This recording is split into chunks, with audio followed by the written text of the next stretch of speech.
Now as far as growth power energy is concern, हमने सारे के सारे टॉपिक्स को रिवाइज कर लिया। ठीक है, हमने देखा है कि सबसे पहले व्हाट इज वर्क डन, हमने सबसे पहले वर्क डन की बात की। वर्क डन का हमने फॉर्मूला देखा, W is equal to force into displacement. ठीक है, फोर्स इंटू डिस्प्लेसमेंट से अपन वर्क डन निकाल सकते हैं। वर्क डन कैसी क्वांटिटी है, तो एक स्केलर क्वांटिटी है, स्केलर क्वांटिटी। ठीक है, इसका यूनिट अगर देखा जाए तो वर्क डन का यूनिट जो निकल के आता है that is joule. Work done का यूनिट इज जूल। इसके बाद अपन ने बात की एनर्जी की। ठीक है, तो एनर्जी क्या होता है, the amount of work that a particular system can do, उसी को अपन क्या कहते हैं, एनर्जी कहते हैं। अब एनर्जी के अंदर भी अपन ने दो तरीके की एनर्जी पढ़ी। First of all we have seen what is kinetic energy. सबसे पहले अपन ने देखा कि भाई काइनेटिक एनर्जी क्या होता है, and secondly we have seen potential energy. फिर हमने देखा कि भाई पोटेंशियल एनर्जी क्या होता है। चलिए, काइनेटिक एनर्जी जो होता है वो होता है half M V square, potential energy is M G H. ठीक है, इस तरीके से हमने काइनेटिक और पोटेंशियल एनर्जी की बात की। नेक्स्ट इसी चैप्टर के अंदर जो हमने देखा था पिछली क्लास के अंदर, that is power. So the next thing is power, and power is rate of doing work. Power is rate of doing work. तो अगर मैं पावर की डेफिनेशन से इसकी फॉर्मूला बनाऊं तो ये निकलता है वर्क डन अपॉन टाइम। क्या निकलता है, वर्क डन अपॉन टाइम। और इसी से अपन ने एक और फॉर्मूला बनाया था, फोर्स इनटू वेलोसिटी। तो power is equal to force into velocity also. तो मेरे पास दो फॉर्मूले निकल के आते हैं, power is equal to work done upon time, और वर्क डन अपॉन टाइम से अपन ने एक और फॉर्मूला निकाला था, फोर्स इनटू वेलोसिटी। तो ये सारे के सारे फॉर्मूले अपन ने इस चैप्टर के अंदर कंसीडर करें। आज अपन कुछ एक छोटे मोटे टॉपिक्स और देखेंगे जिसमें अपन ये सीखेंगे कि भाई पावर की डिफरेंट यूनिट्स क्या होती है। तो हमने कल देखा था कि the unit of power is, the unit of power is what. Power की यूनिट क्या होती है, वॉट, जिसको अपन जूल पर सेकंड भी बोल सकते हैं। ठीक है, जिसको अपन जूल पर सेकंड भी बोल सकते हैं। क्यों, क्योंकि देखिए वर्क डन क्या होता है, work done is what, work done is energy only. ठीक है, और वर्क डन को अपन जूल के फॉर्म में लिखते हैं, टाइम को अपन सेकंड के फॉर्म में लिखते हैं। तो मेरे पास पावर की जो यूनिट बनी वो क्या बनी, जूल पर सेकंड, और इसी को हम क्या बोलते हैं बेटा, वॉट बोलते हैं। क्या बोलते हैं, वॉट। तो सिंपल सी बात। इसके बाद चलते हैं अपन आगे इसी चैप्टर के अंदर। अगर मेरे पास कहीं पे लिखा जाए कि 1 किलो वॉट अगर पावर है, क्या है, 1 किलो वॉट, तो 1 किलो वॉट का मतलब क्या होता है बेटा, व्हाट इज 1 किलोग्राम। 1 किलोग्राम का मतलब होता है 1000 ग्राम। ऐसे 1 किलो वॉट अगर आपको देखने को मिले तो पहली बात तो इसको अपन बोलेंगे 1 किलो वॉट, और 1 किलो वॉट जो होता है that is equal to 1000 watts. 1 kilo watt जो होता है वो 1000 वॉट के बराबर होता है। चलिए, इसी तरीके से अगर आपको कहीं पे ऐसे लिखा जाए 1 मिली वॉट, 1 मिली वॉट, तो 1 मिली वॉट कितने वॉट के बराबर होगा, तो उसी के लिए अपन देखते हैं कि 1 मिलीग्राम कितने केजी के बराबर होता है। तो 1 मिलीग्राम की 1 अपॉन 1000 केजी के बराबर होता है। सिमिलरली 1 मिली वॉट किसके बराबर होगा, तो 1 milli watt will be equal to 1 upon 1000 watt. ठीक है, इस तरीके से हमने बात की थी। Sorry, this is gram, gram यहाँ पर ग्राम लिखेंगे, मिलीग्राम है ना, यहाँ पर ग्राम लिखेंगे। चलिए, इस तरीके से हमारे पास 1 मिली वॉट दे रखा था, तो अपन ने इसको क्या लिखा, 1 अपॉन 1000 वॉट। क्योंकि 1 मिलीग्राम अगर होता है हमारे पास तो उसको अपन क्या लिखते हैं, 1 अपॉन 1000 ग्राम। क्या लिखते हैं, 1 अपॉन 1000 ग्राम। अगर 1 ग्राम मेरे पास प्रोवाइडेड है तो इसको अपन लिखेंगे 1 अपॉन 1000 किलोग्राम। क्या लिखेंगे, 1 अपॉन 1000 किलोग्राम। ठीक है, इसी तरीके से ये वाली यूनिट वेट मास वाली यूनिट्स को आप जानते ही हैं, ये पर्टिकुलर मास वाली यूनिट्स है। वेट, आज अपन ने पावर वाली यूनिट्स को भी देख लिया है, कौन सी, किलोवाट, ठीक है, मिलीवाट। ये दोनों यूनिट्स के बारे में हम बात कर चुके हैं। अब अपन क्या करेंगे, अब अपन इसी के अंदर आगे चलते हैं और आज एक नई टाइप की यूनिट डिफाइन करते हैं, ठीक है, which is also known as commercial unit of energy. ठीक है, हम कमर्शियल यूनिट ऑफ एनर्जी के बारे में बात करेंगे कि कमर्शियल यूनिट क्या होता है। आइए ध्यान से देखिए।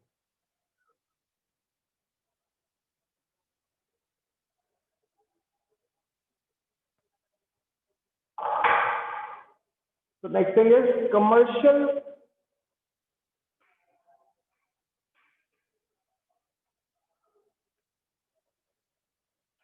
Unit of energy. Commercial unit of energy का मतलब क्या होता है, जब अपन ये सीखें, जब भी घरों में हम बिजली यूज करते हैं, हम इलेक्ट्रिसिटी को कंज्यूम करते हैं, हमारे जो डिफरेंट अप्लायंसेस लगे हुए हैं घर के अंदर, for example fan, TV, television, radio, tube light, ठीक है, जितने भी हमारे घरों के अंदर अप्लायंसेस होते हैं, एयर कंडीशनर, रेफ्रिजरेटर, ये सारे के सारे इलेक्ट्रिसिटी पे वर्क करते हैं। और इलेक्ट्रिसिटी पे वर्क करने की वजह say that means electricity is also a type of energy. Electricity भी क्या है, इलेक्ट्रिकल एनर्जी। ठीक है, तो जब इलेक्ट्रिकल एनर्जी को अपन कंज्यूम कर रहे हैं तो मंथ के एंड में आपने देखा है कि आपके पास इलेक्ट्रिसिटी का बिल आता है।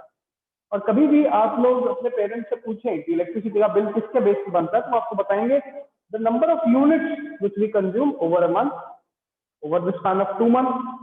जो भी नंबर ऑफ यूनिट हम कंज्यूम करते हैं उसी के बेस पे डिसाइड होता है कि हमारा इलेक्ट्रिसिटी का बिल कितना आएगा। इसी के बारे में बात करते हैं। हमारा जो पर्टिकुलर इलेक्ट्रिसिटी का बिल है, अगर मैं उसकी बात करूं तो that basically depends on the amount of energy I am consuming through out the span of 2 month. हमारे बीकानेर के अंदर 2 महीने के अंदर एक बिल आता है बिजली का। ठीक है, इलेक्ट्रिसिटी का बिल 2 महीने के अंदर आपको देखने को मिलता है। तो जो 2 महीने में आपने इलेक्ट्रिसिटी कंज्यूम करी होगी उसके बेस पे आपका बिल डिसाइड होगा। अब इलेक्ट्रिसिटी कितनी कंज्यूम हुई, इलेक्ट्रिसिटी कितनी कंज्यूम हुई, उसके लिए हम एक नई यूनिट बनाते हैं एनर्जी की, जिसे अपन बोलते हैं कमर्शियल यूनिट ऑफ एनर्जी। क्यों? क्योंकि जब हमारे घरों के अंदर हम इलेक्ट्रिसिटी को कंज्यूम करते हैं, हमारे घरों के अंदर हम एनर्जी को कंज्यूम करते हैं, तो एनर्जी बहुत लार्ज होती है, वो एनर्जी बहुत लार्ज होती है। ठीक है, उस एनर्जी के बारे में अगर बात किया जाए, that energy is very large. और जब अगर मैं उसको रिप्रेजेंट करने लगता हूँ तो वो मिलियंस में आती है, बिलियंस में आती है, इतनी ज्यादा एनर्जी होती है जूल के अंदर अगर देखा जाए तो उसी के लिए अपन ने क्या किया, अपन ने एक छोटी यूनिट बना दी। हमने बोला कि भाई एक पर्टिकुलर यूनिट ऐसी बनानी पड़ेगी जो कि सिर्फ और सिर्फ कमर्शियल यूज के लिए हो। ठीक है, और उस यूनिट को क्या बोला गया, उस यूनिट को बोला गया 1 किलोवाट आर। अब 1 किलोवाट आर किसकी यूनिट है, तो 1 kilowatt hour is unit of energy, energy की यूनिट है। कैसे, ध्यान से देखिए। हम जानते हैं पावर का फॉर्मूला होता है वर्क डन अपॉन टाइम। क्या होता है, वर्क डन अपॉन टाइम। और वर्क डन क्या होता है, वर्क डन होता है एनर्जी। जितने सिस्टम के पास एनर्जी होती है उतना ही वर्क डन होता है। ठीक है, तो अपन यहाँ पर वर्क डन को एनर्जी से रिप्लेस कर सकते हैं। We can say that power is equal to energy upon time. क्यों बोला था एनर्जी अपॉन टाइम, क्योंकि हम जानते हैं that work done and energy both are correlated with each other. दोनों एक दूसरे से कोरिलेटेड है। वर्क डन और एनर्जी दोनों एक दूसरे से क्या है, कोरिलेटेड है। इसीलिए we can replace this work done with energy. और यहां से अगर मैं एनर्जी को निकालूं, एनर्जी को निकालूं तो फॉर्मूला बनता है पावर इनटू टाइम। क्या फॉर्मूला बना, power into time. Now power is measured in the form of kilowatt और वॉट, और टाइम को अपन सेकेंड या आवर्स के फॉर्म में रिप्रेजेंट करते हैं। ठीक है, तो अपन ने यहाँ पर किसका मेजर किया, पावर को मेजर किया किसके अंदर, किलोवाट के अंदर, और टाइम को मेजर किया हमने किसके अंदर, आर के अंदर। टाइम को अपन ने मेजर किया आर के अंदर। जब इसको मल्टीप्लाई किया तो मेरे को एनर्जी मिली, और जो एनर्जी की यूनिट है किलोवाट आर, इसी को बेटा हम क्या बोलते हैं, कमर्शियल यूनिट ऑफ एनर्जी। अब ये कितने के बराबर होती है, अपन इसकी बात करते हैं। ध्यान से देखना, समझना। 1 किलोवाट आर अगर मैं देखूं तो देखिए 1 किलोवाट, किलोवाट का मतलब कितने वाट हो गया, उसके बारे में बात करें तो 1 किलोवाट का मतलब हो गया 1000 वाट। क्लियर है? 1 आवर में कितने मिनट, तो 1 घंटे में 60 मिनट्स होते हैं। 1 घंटे में 60 मिनट्स होते हैं। 1 hour is equal to 60 minutes. 1 hour is equal to 60 minutes, and 1 minute is equal to 60 seconds. So 1 hour is equal to 60 into 60, या फिर बोलो 3600 सेकेंड। भाई 1 घंटे में कितने मिनट? 60 मिनट। तो 1 मिनट में कितने सेकंड? 1 मिनट में 60 सेकंड। जब 1 मिनट में 60 सेकंड है, 1 घंटे में 60 मिनट है, तो 1 घंटे में कितने सेकंड हो जाएंगे? तो मैंने 60 को 60 से मल्टीप्लाई किया और मेरे पास आंसर आ गया 3600 सेकंड।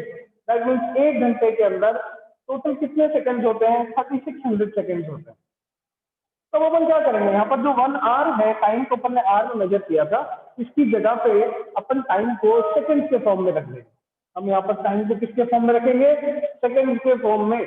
आइए देखिए, सेकंड के फॉर्म में रखने पे मेरे पास क्या आंसर आता है। मैं जैसे ही यहाँ पर मल्टीप्लाई करता हूँ 3600 सेकेंड, तो मेरे पास आंसर मिलेगा 36 और 1 2 3 4 5 0 आगे। So we can say that 1 kilowatt hour is equal to 3600,000। इतनी तो एनर्जी। और वॉट इंटू सेकेंड किसके बराबर होता है? बेटा जूल के बराबर होता है। So we can say that the commercial unit of energy is measured in the form of kilowatt hour। Commercial unit को अपन किसके फॉर्म में मेजर करते हैं? किलोवाट आवर के फॉर्म में। और 1 किलोवाट आवर किसके बराबर होता है? 36 और आगे 5 0। देखो इतनी सारी एनर्जी जब कंज्यूम होती है तब अपन बोलते हैं कि 1 किलोवाट आवर है। और नॉर्मल भाषा में इसी को हम 1 यूनिट बोलते हैं। तो आपने देखा होगा कि मंथ एंड में जब बिल आने वाला होता है तो पेरेंट्स बोलते हैं इस महीने 1000 यूनिट खर्च हुए या 900 यूनिट खर्च हुए। ठीक है, उसका मतलब क्या है? एक यूनिट में इतनी एनर्जी, तो 900 में कितनी होगी आप कैलकुलेट कर सकते हैं। और वहां से अपन निकाल सकते हैं कि भाई कमर्शियली आपने कितनी एनर्जी को कंज्यूम किया है। तो बेसिकली जब अपन एनर्जी को कंज्यूम करते हैं ऑन कमर्शियल बेसिस, तो हम वहां यूनिट यूज करते हैं किलोवाट आवर। और 1 किलोवाट आवर किसके बराबर होता है? 36 के आगे 5 0, मतलब कितना हो गया बेटा? ये हो गया 36 लाख जूल। इतना सारा हम एनर्जी कंज्यूम करते हैं। कब? When we are talking about electricity consumption. जब अपन इलेक्ट्रिसिटी को कंज्यूम करते हैं तब इतनी सारी एनर्जी कंज्यूम होती है। और 1 किलोवाट आवर को ही अपन 1 यूनिट कहते हैं। फटाफट बताइए ये चीज सबको क्लियर है कि नहीं? पास हैंड रेज करके बताओ।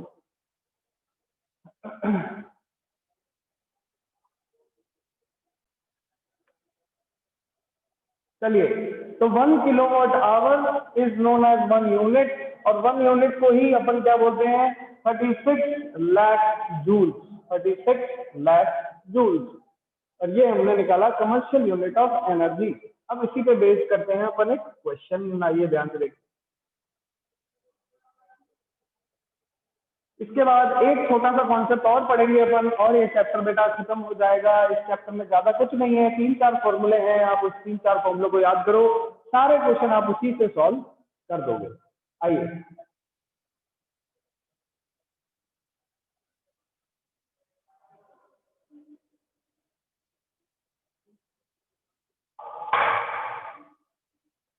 Next is question.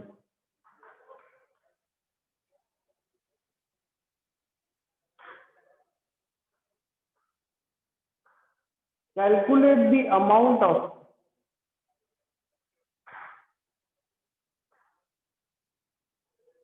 energy in joule if a household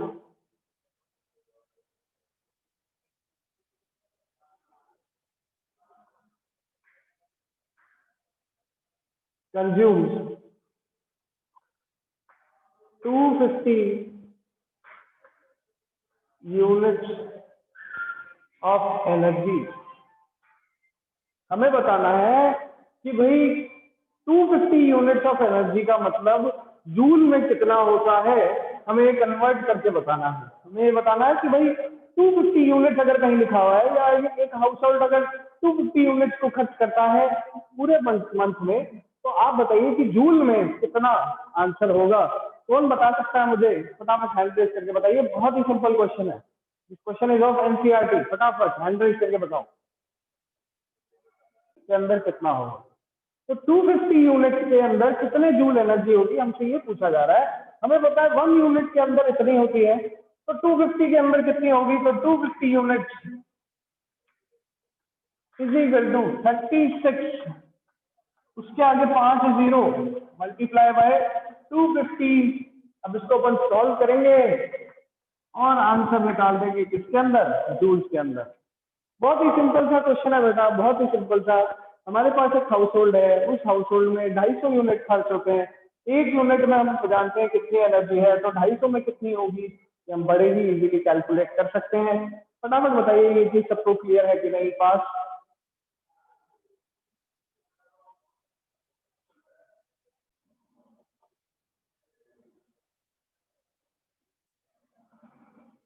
चलिए अगले क्वेश्चन की तरफ चलते हैं।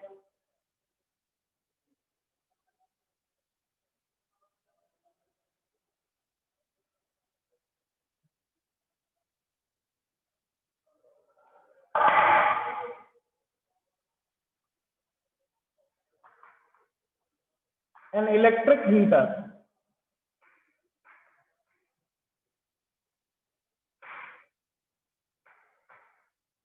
is rated 1500 watts. Full stop. Calculate the amount of energy consumed. Amount of energy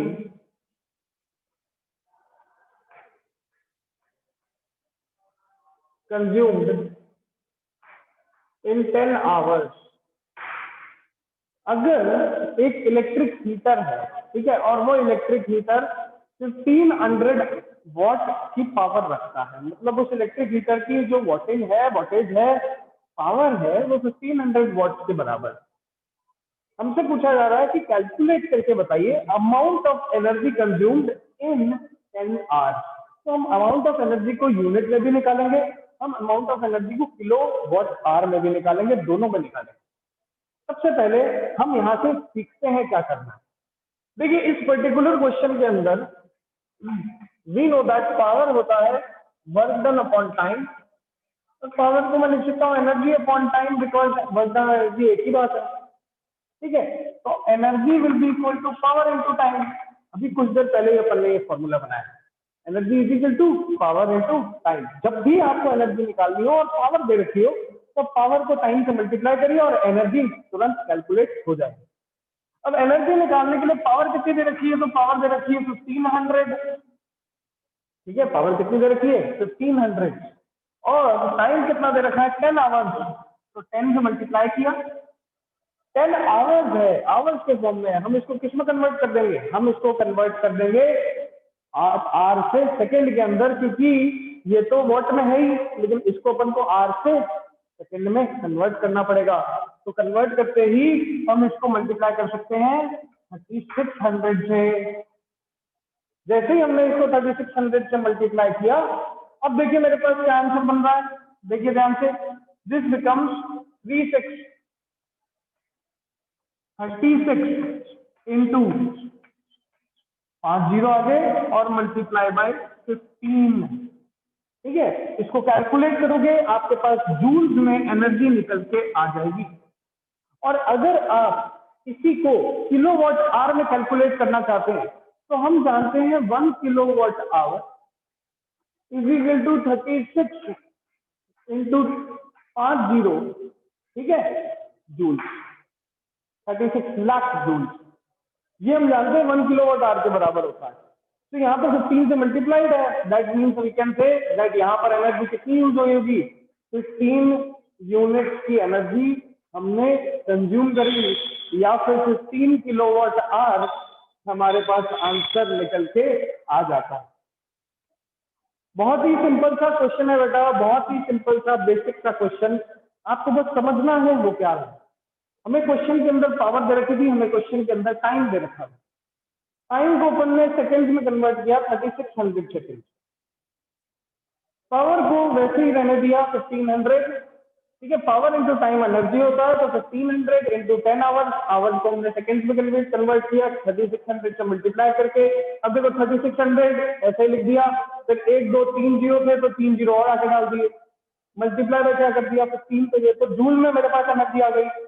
अगर कोई जूल में आपसे आंसर पूछे तो ये है, और अगर आपसे कोई किलोवाट आवर में पूछे तो इसी को डिवाइड कर देंगे अपन 36 लाख से, तो मेरे पास 15 किलोवाट आवर टोटल एनर्जी निकल के आ जाती है for this particular electric heater.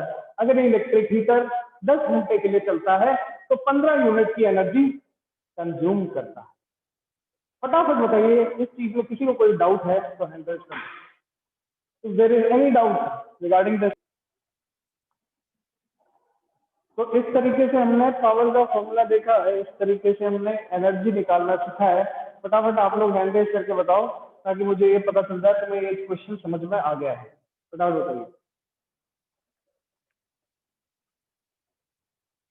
ध्यान से देखिए, समझिए, और फिर अपन आज की क्लास को खत्म कर देंगे। फिर मंडे को अपन क्वेश्चन आंसर करेंगे इसके, और मंडे को अपन इस चैप्टर को कंप्लीट कर देंगे।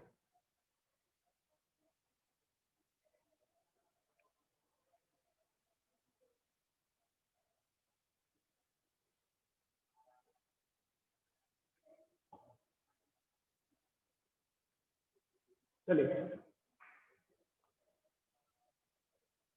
क्वेश्चन नहीं है, अपना नया टॉपिक है, which is also known as work energy theorem.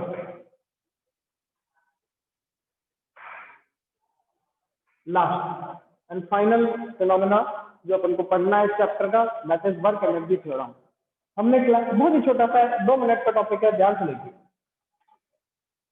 हमने शुरुआत में एक चीज पढ़ी थी कि भाई अगर मैंने कुछ particular amount of food intake किया है तो उसकी जितनी एनर्जी होगी मैं उतना ही वर्क कर पाऊंगा।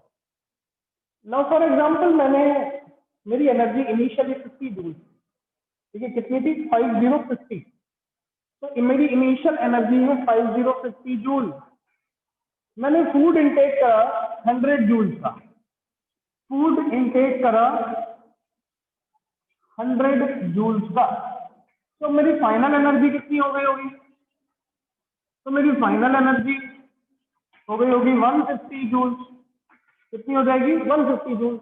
क्यों? क्योंकि फूड इनटेक करा मैंने 100 जूल्स का, इनिशियल एनर्जी मेरे पास 50 थी, 100 प्लस 50 इज इक्वल टू 150। ऐसे ही वर्क डन के साथ भी होता है।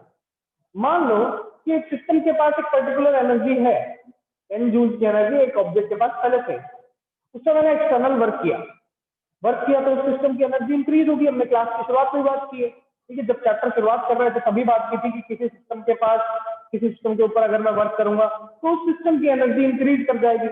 मान लो उस सिस्टम के पास 10 जूल की इनिशियल एनर्जी थी, मैंने उस पर एक वर्क किया, कितना? 50 जूल्स का, तो उसकी फाइनल एनर्जी कितनी हो जाएगी? फाइनल एनर्जी उसकी हो जाएगी 60 जूल। या फिर अपन ऐसा कह सकते हैं कि फाइनल एनर्जी में से इनिशियल एनर्जी को अगर सब्ट्रैक्ट कर दूं तो मेरे को क्या मिल जाता है? Work done. और इसी को अपन क्या बोलते हैं? Work energy theorem. Work done अगर निकालना है तो फाइनल एनर्जी में से माइनस कर दीजिए किसको? इनिशियल एनर्जी को। फाइनल एनर्जी में से अगर अपन सब्ट्रैक्ट कर दें इनिशियल एनर्जी को, so that is equal to the work which is done on the system. और यही हमारा फाइनल टॉपिक है इस चैप्टर का, जिसको अपन वर्क एनर्जी थ्योरम भी बोलते हैं। वर्क एनर्जी थ्योरम के हिसाब से मान लो कि एक ऑब्जेक्ट था जिसके पास इनिशियली 10 जूल्स की एनर्जी थी, उससे मैंने वर्क किया 50 जूल्स का, तो अब उसकी एनर्जी कितनी हो गई? 60 जूल हो गई। अगर मैं मुझसे पूछे कि वर्क डन बताओ एनर्जी के फॉर्म में, तो अपन क्या करेंगे? फाइनल में से इनिशियल को माइनस कर देंगे और क्या निकल आएगा? Work done. तो देखिए यहाँ पर मैंने उसी को फॉर्मूले के फॉर्म में लिख दिया कि जब भी हमें वर्क डन निकालना होगा, किसके फॉर्म में? एनर्जी के फॉर्म में।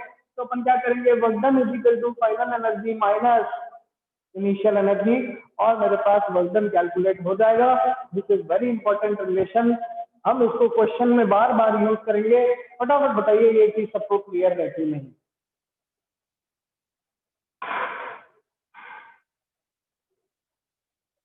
फास्ट बेटा फास्ट।